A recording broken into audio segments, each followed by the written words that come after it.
అన్ని రకాలు. ఇది మిద్దె తోట కాదు, మిద్దె సంత.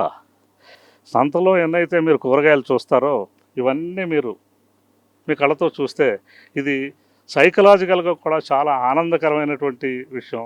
సైకలాజికల్ డిప్రెషన్స్ ఉండవు ఇలాంటి అందమైన గార్డెన్ చూస్తే.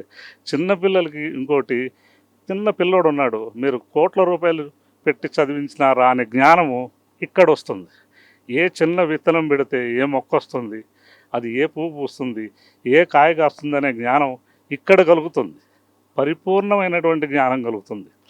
మీరు ఎన్ని కోట్ల రూపాయలు పెట్టి చదివించినా కానీ కాపీ పేస్ట్ యూజ్ చేస్తుంది, కానీ ప్రాక్టికల్ నాలెడ్జ్ రాదు. ప్రాక్టికల్గా మీ పిల్లలకి ఎడ్యుకేషన్ కావాలితే ఈ వీరున్నారు, వారి పిల్లలు చిన్న పిల్లలు, వాళ్ళకి చక్కటి ఎడ్యుకేషన్ ఇది. అంతేకాకుండా వీరున్నారు సాఫ్ట్వేర్ ఎంప్లాయీస్కి మానసిక ఒత్తిడి ఎక్కువగా ఉంటుంది.